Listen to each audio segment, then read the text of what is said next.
कि आप मम्मा से प्यार करते हैं या पापा से? पे आए हैं, तो लोगों में काफ़ी मोटिवेशन घर फैक्टर जाऊँगा जाएगा तो और मार पड़ेगी इसलिए आप सबका पक्ष ले रहे। कोई सपनों की रानी है क्या? सभी आपको मिलते होंगे जो आपके साथ क्रिकेट खेलते थे या आपको कहीं बैठते थे। तो एक पर्सनल नाम से ही वो बुलाते हैं। दोस्तों आदाब, आप देख रहे हैं रेडियो संगम 88.8 एफएम के डिजिटल हैंडल्स और मैं हूं आरजे न्याज।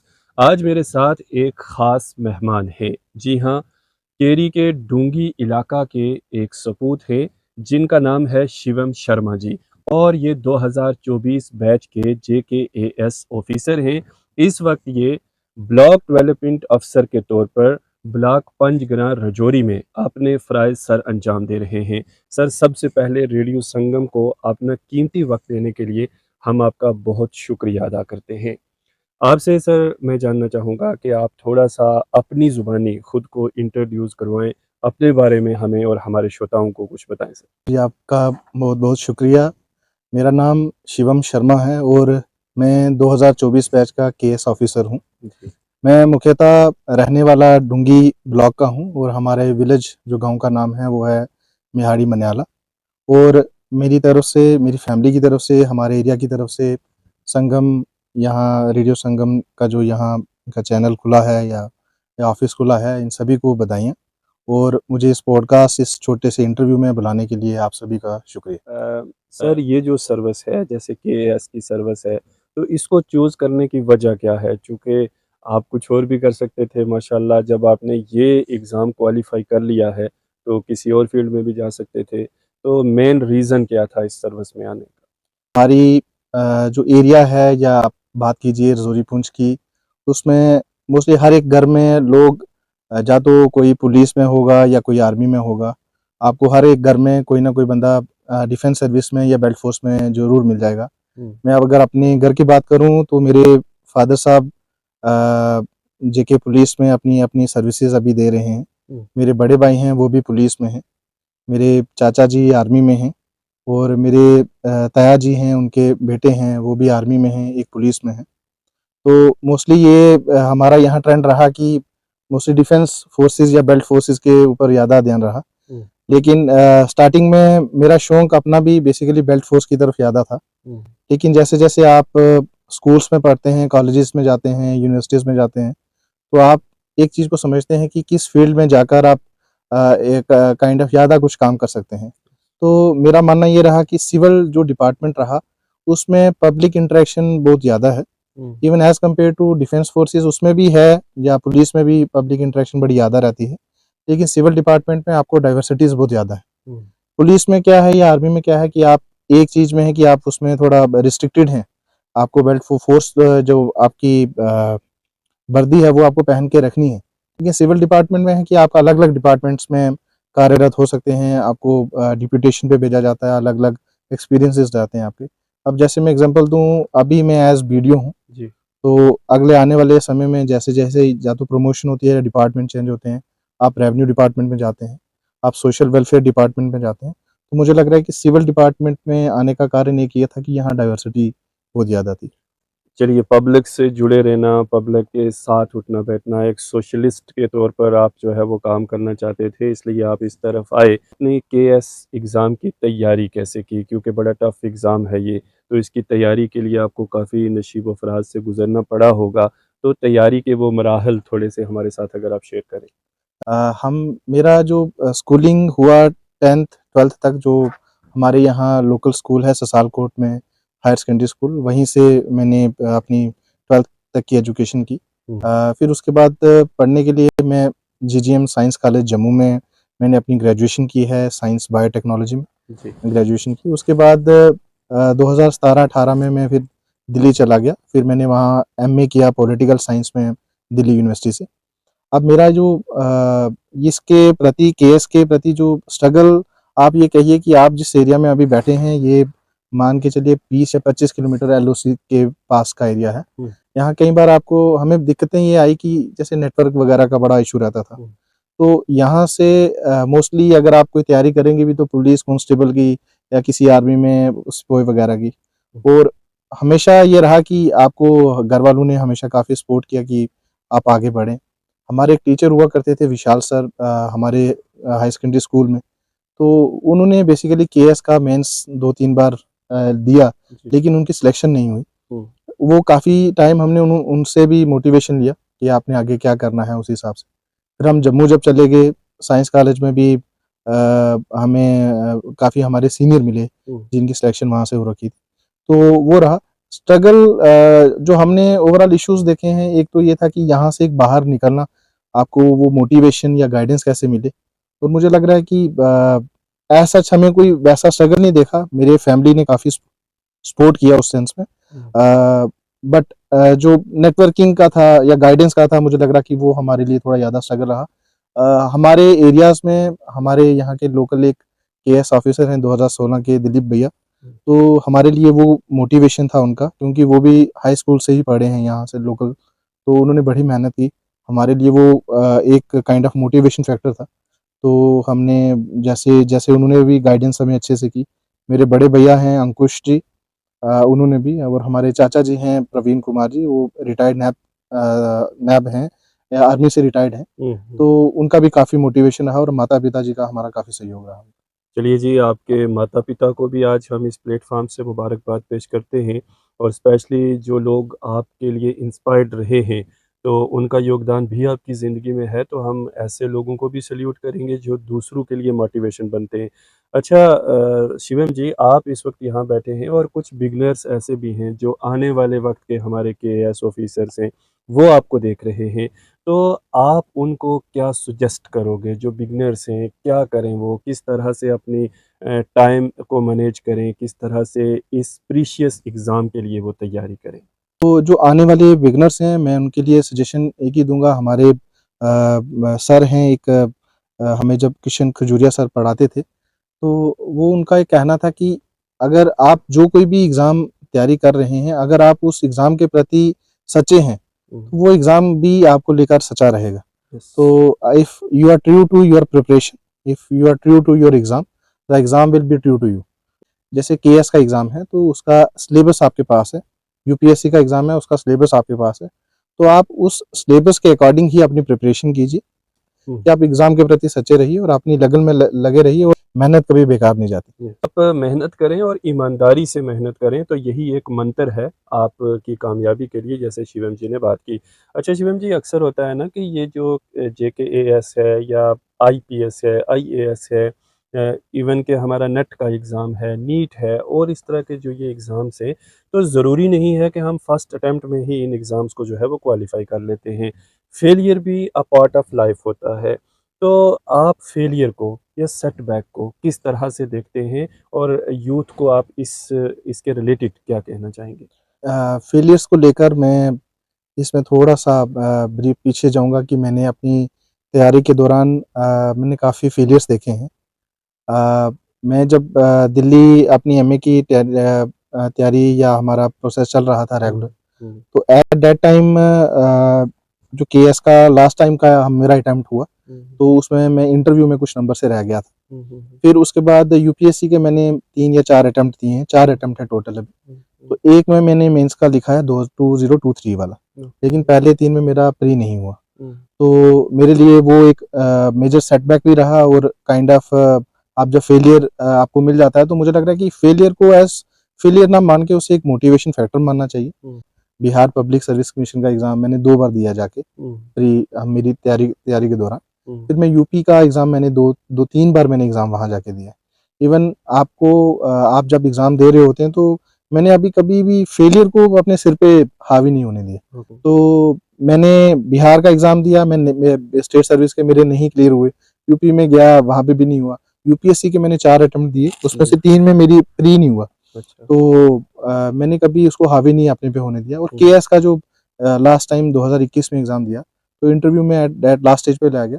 तो मैंने उन सभी चीज़ों को एज़ मोटिवेशन लिया, और 2022 में एग्ज़ाम भी क्लियर हो गया, और आज मैं आपके सामने बैठा हूँ। जी। मुझे लगता है कि फेलियर को एज़ अ मोटिवेशन फैक्टर रखना चाहिए। तो बहुत अच्छी बात है हमारे वो स्टूडेंट्स जैसे हमने कल ही बात की और हमने सुना कि 10th में एक किताब रह गई, 12th में एक किताब रह गई तो बच्चों ने सुसाइड कर लिया। तो स्टूडेंट्स ये आपके लिए एक बड़ी मोटिवेशन है कि बड़े-बड़े एग्ज़ाम्स में भी आप फ़ेल होते हैं और जैसे सर ने जो है वो थॉमस एडिसन की बात की, 1 2 3 4 5 6 10 बार नहीं बल्कि 99 बार जो है वो अपने उस एक्सपेरिमेंट में फेल हो गए। लेकिन 100 बार जब वो 100वें बार पहुँचे तो उन्होंने बल्ब बना दिया भाई, और आज जो है हम उस बल्ब की रोशनी से मुस्तफ़ीद भी हो रहे हैं और हम थॉमस एडिसन को याद भी कर रहे हैं। तो फेलियर जो है वो एक मोटिवेशन है, जैसे शिवम जी ने बताया। अच्छा सर, कभी-कभी ऐसा होता है ना कि हमारा मोटिवेशन बिल्कुल लो हो जाता है। हम खुद को मोटिवेट करने की कोशिश तो बड़ी करते हैं, लेकिन कर नहीं पाते हैं। तो ऐसे वक़्त में, ऐसी सिचुएशन कभी आप पर आई हो, तो आपने उसको किस तरह से हैंडल किया? लाइफ आपकी जो है हमेशा लीनियर नहीं रहेगी। आप मान के चलिए कि एक सीधी-सी सड़क है वो नहीं रहती। हुँ, आपको कई बार आपकी लाइफ में बड़े अप्स एंड डाउन्स आते हैं। हुँ, तो मुझे लग रहा है कि हमने जो ये स्ट्रेस वाली इश्यू है, हुँ, हुँ, हुँ। तो इसको एज़ अ सीख रखना चाहिए, कुछ लर्निंग इससे लेनी चाहिए। लेकिन आप एक बार ये कीजिए कि लाइफ में किसी चीज़ में फेल होके देखिए। जी। आप आपको सोसाइटी का ओवरऑल एक रवैया पता चल जाएगा।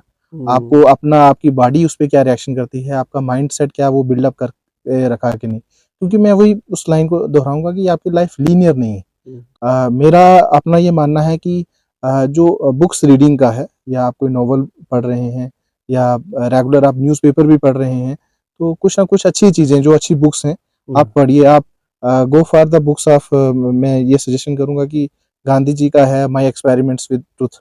अच्छा सर, अब जो है आपने ये केएस का एग्ज़ाम जो है उसे क्वालिफ़ाई कर लिया है। अब जो है वो आप एक डिस्ट्रिक्ट ऑफ़िसर की चेयर पर बैठे हुए हैं। तो केएस ऑफ़िसर की ड्यूटीज़, रिस्पॉन्सिबिलिटीज़, काम क्या होते हैं इन शॉर्ट?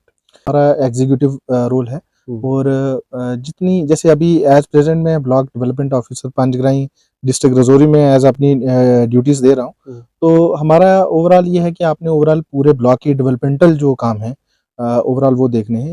काफ़ी कुछ ऐसी चीज़ें हैं जो मैनेजमेंट रोल है हमारा, सुपरवाइजरी रोल है, एज डेवलपमेंटल एक्टिविटीज़ में हमारा हुँ। पार्टिसिपेशन काफ़ी रहता है एज केएस ऑफिसर। तो सर, इस सर्विस का सबसे अच्छा पहलू क्या है इन 1 या 2 वर्ड्स? लोगों से इंटरेक्शन और आप अपने घर पे आराम से अगर आपको शाम को नींद आ रही है और अगर कोई गरीब बंदा अगर आपके दफ्तर में आके ये कह रहा है कि बस वीडियो साहब हमें अब और कुछ नहीं चाहिए, हम हमें जितने काम आपने दिए हम उससे खुश हैं। हुँ, तो मुझे लग रहा है कि एक वो सैटिस्फैक्शन आपके पर्सनल लेवल पे मुझे लग रहा है कि सर्विस ने one of the best thing जो मुझे अब तक लगा साल 2 जी। साल की सर्विस में। तो सबसे बड़ी ज़िम्मेदारी क्या होती है एक जेकेएएस ऑफ़िसर की? हम महात्मा गांधी जी के उसमें कह रहे हैं कि ग्राम स्वराज का उन्होंने जो यस। वो दिया था, नारा दिया था, तो हम उस अंतिम अंतिम बंदे के पास कैसे पहुँच पाएँ या अपनी जो सर्विस आप डिलीवर कर रहे हैं उनको कैसे पहुँचाएँ। मुझे लग रहा है कि ये सबसे बड़ा एक सिविल सर्वेंट का एज़ केएस ऑफिसर का सबसे बड़ा दायित्व है। जी, तो अब सर मैं आपसे बहुत जो है वो छोटे आंसर चाहूँगा, क्योंकि ये सवाल भी मैंने उसी हिसाब से सेट किए हैं। तो सर, आज के यूथ के लिए आप क्या अपॉर्च्युनिटी देखते हैं? मेरे हिसाब से आप अपनी मेहनत बरकरार रखिए और अगर कोई ज़्यादा काम नहीं कर पा रहा तो मैं ये सजेशन करूँगा कि आप एंटरप्रेन्योरशिप के लिए हुँ, या दूसरे अपने कोई अपने छोटे-मोटे जो आप उद्यम शुरू कर सकते हैं वो काम ज़रूर शुरू कीजिए। जी। सर, गवर्नेंस को स्ट्रॉन्ग बनाने के लिए क्या यूथ कोई रोल प्ले कर सकता है? बिल्कुल, यूथ ही है। आप मैं जस्ट एग्ज़ाम्पल दूँगा, नेपाल में जो प्रोटेस्ट हुए उनको जेन ज़ी का नाम दिया गया। हुँ, तो आज का यूथ मुझे लग रहा है कि सिस्टम को बनाने में भी और बिगाड़ने में भी उनका बड़ा योगदान रहता है। लेकिन वो जो एनर्जी है वो हमें पॉज़िटिव मोड पे लानी चाहिए और उनको गवर्नेंस के कामों में आई गेस ज़्यादा पार्टिसिपेशन लोगों का। और जैसे पॉलिटिक्स है, पॉलिटिक्स को नेगेटिव ना समझकर यूथ को भी मेरे हिसाब से पॉलिटिक्स में जॉइन करना चाहिए ताकि एक अच्छा भविष्य देश के लिए तैयार हो सके। जी। सर, रूरल एरियाज़ के डेवलपमेंट के लिए आपका क्या विज़न है? चूँकि आप जो है वो इस डुंगी ब्लॉक से जुड़े हैं और ये एक रूरल एरिया है और इस वक़्त आप जो हैं वो हैं भी उसी डिपार्टमेंट का एक हिस्सा है जो रूरल से ज़्यादा जुड़ा हुआ है। तो इसके लिए आपका विज़न क्या है? जो डिफ़िकल्टीज़ स्पेसिफ़िकली इस एलओसी वाले एरियाज़ में हैं, हुँ, जैसे कि आपको एक हेल्थ का इश्यू है, हेल्थ आपको स्पेसिफ़िक कहीं कोई परेशानी हो जाती है तो डॉक्टर्स की थोड़ी यहाँ कमी है। ऊपर एक चीज़ दूसरे नंबर पे यूथ को अगर चैनलाइज़ करना है तो जैसे स्पोर्ट्स के लिए स्पोर्ट्स स्टेडियम का हो गया हुँ, या वो एक्टिविटीज़ का एरियाज़ आप यहाँ तैयार कर सकते हैं, हुँ, ताकि वो नशे से दूर रहें और मुझे लग रहा है कि उनकी एनर्जी हम किसी एक अच्छी चीज़ में यूटिलाइज़ कर सकें। इसके अलावा एक परेशानी जो हमने यहाँ इस एरिया में देखिए वो है एटीएम का हुँ, है, बैंकिंग फाइनेंशियल इंक्लूजन की अगर हम बात करते हैं तो मैंने खुद अपनी ये पर्सनल इश्यू देखा है कि हम हमें जब भी कहीं कोई पैसा निकलवाने जाता होता जी। था तो हमें 5 या 10 किलोमीटर नीचे सरोवर या कलर वाली साइड जाना पड़ता। तो ये कुछ छोटी-मोटी इस एरियाज़ को चीज़ें हैं। विज़न जैसे आपने बोला तो इस एरियाज़ के लिए मुझे ये लग रहा है कि डॉक्टर्स की जो अवेलेबिलिटी यहाँ हो जाए तो बढ़िया है। हुँ। दूसरे नंबर पे स्पोर्ट्स के रिलेटेड अगर कुछ अच्छी चीज़ें बन जाए ताकि हमारा यूथ हो या सभी लोगों को उसका बेनिफिट मिले। शिवम जी अगर एक जेकेएएस ऑफिसर ना होते तो क्या होते? कहीं न कहीं आर्मी में या पुलिस में अपनी सर्विस दे रहा हूँ। तो कोई ऐसी कोट, कोई ऐसी मोटिवेशन कोट जो आपके ज़हन में चल रही हो, जो आप बार-बार कभी रिपीट करते रहे हो या आप जो है वो दूसरों को वो शेयर करना चाहें? रिसेंटली हमारा एक सेवोत्तम प्रोग्राम हमारी एक ट्रेनिंग बाबा गुलाम शाह बादशाह यूनिवर्सिटी में इम्पार्ट की तरफ से करवाई गई थी। उसमें हमारे डीसी साहब हैं Abhishek Sharma sir ji. And हमारे रिटायर्ड आईपीएस ऑफिसर थे अशोक बान सर। हुँ। तो उन्होंने यही एक मंत्र जो है उन्होंने मेंशन किया था कि सर्वत दा भला कर, जी। कि सबका भला करें। ओके। तो मुझे लग रहा है कि हमारे विवेकानंद, रविंद्रनाथ टैगोर सभी का एक ही कहना था कि हर जीव में शिव है। तो सर्विस मुझे लग रहा है कि पब्लिक सर्विस ही हमारी मेन प्रायोरिटी और रहनी जी। चाहिए। तो शिवम जी आखिर में हमारी यूथ के लिए, हमारे लिसनर्स के लिए आपका क्या पैगाम रहेगा? जैसे डीसी साहब ने एक प्रोजेक्ट ब्रिज करके शुरू किया था, वो स्पेसिफिकली मैं मेंशन इसलिए करना चाहूँगा क्योंकि हमारा जोरीपुंज अब एसटी शेड्यूल्ड ट्राइब पहाड़ी वो उसमें आता है। जी। तो उसमें उन्होंने एक प्रोजेक्ट ब्रिज शुरू किया था। तो उसमें उन्होंने यूथ को एंगेज करने के लिए अलग-अलग जगह सेंटर्स खोले हैं। जैसे ये आपका एक एग्ज़ाम्पल के तौर पे एक रेडियो संगम वाला एक पार्ट है। तो इसमें भी मुझे लग रहा है कि काफ़ी एंगेजमेंट होगी और यूथ को मेरा ये एक ही है कि आप अपनी जो पॉजिटिव एनर्जी है वो अच्छे कामों के लिए यूटिलाइज़ करें और हमारे देश भारत को एक विकसित भारत 2047 तक बनाने में योगदान दें और हमेशा ये जो नशा मुक्त भारत का अभियान है उसका भी एक पार्ट बने ताकि हम इन नशे वाली चीज़ों से दूर रहें और एक अच्छी सोसाइटी और एक विकसित भारत की कल्पना करके आगे कि बढ़ें। आप मम्मा से प्यार करते हैं या पापा से? मुझे लगता है कि दोनों का ही इसमें योगदान है अगर सर आप कुछ छुपा रहे हैं, मम्मा या पापा? Choose one. मेरे हिसाब से दोनों ही कहूँगा जी। जी। दोनों का ही सेम कंट्रीब्यूशन है। भाई से अ ज़्यादा मोहब्बत है या बहन से? मुझे लग रहा है कि ये व्यक्तिगत है और पर्सनल है और मुझे लग रहा है कि दोनों का इसमें ज़्यादा योगदान है। पता है आपको जब घर जाऊँगा तो मार पड़ेगी इसलिए आप सबका पक्ष ले रहे बिल्कुल, हैं। बिल्कुल। अच्छा सर ये बताइए कि आपको मक्की की रोटी पसंद है या गंदम की? नहीं, ऑलवेज़ मक्के की रोटी। ये शादी हो गई है अभी नहीं? अभी नहीं। सर कब कर रहे हैं? अभी हमारे रिसेंटली हमारे बड़े भैया की शादी हुई है तो 1-2 साल के बाद। सर आपके मम्मा-पापा का क्वेश्चन हमारे पास आया है, इनसे बुलवा दीजिए कब करनी है? 1-2 साल के बाद जैसे ही अच्छा सर कोई सपनों की रानी है क्या? मेरे हिसाब से अब ये पर्सनल थोड़ा हो जाएगा ये this is a privacy but है भी और नहीं भी। इसका मतलब कोई है। तो अच्छा जो आपके फ्रेंड्स अभी आपको मिलते होंगे, जो आपके साथ क्रिकेट खेलते थे या आपको कहीं बैठते थे, तो क्या वही एटीट्यूड रहता है या चेंज हो गया? बिल्कुल, मैं आपको बताऊँ कि हर एक गाँव में, हर एक शहर में, देश में हर एक अपने दोस्त का एक पर्सनल नाम होता है। तो मुझे कभी भी किसी ने वीडियो या उस हिसाब से नहीं, तो एक पर्सनल नाम से ही वो बुलाते हैं। अच्छा ज़मीन में हल कितनी बार चलाया है? हमारे अपने घर में 2 बैल रखे होते थे, तो हमारे घर अभी भी 1 गाय है, हमने 1 भी बैल हमारे पास 2 एक जोड़ी है हमारे अभी भी रखी हुई है। तो काफ़ी टाइम मुझे लग रहा है कि 12वीं 15वीं तक तो ज लाइफ़ का 10-12 साल तो हमने ये खेतों में ही बिताए हैं। जी दोस्तों, तो मैंने शिवम भाई से बहुत सारी चीज़ें निकलवाने की कोशिश की है। अब ये वीडियो आपके पास है। कमेंट बॉक्स में बताइएगा, कहीं अगर आपके और हमारे भैया कुछ छुपा रहे हैं, तो कमेंट में ज़रूर लिख दीजिएगा। हम उसको और शेयर कर देंगे और इनकी छुपी हुई बातें भी हमारे सामने आ जाएँगी। तो शिवम जी, एक बार फिर आपका हमारे स्टूडियो में आने के लिए, खुलकर हमारे साथ वक़्त बिताने के लिए और एक ऑफ़िसर नहीं बल्कि एक फैमिली मेंबर होते हुए हमारे साथ बात करने के लिए आपका बहुत-बहुत शुक्रिया।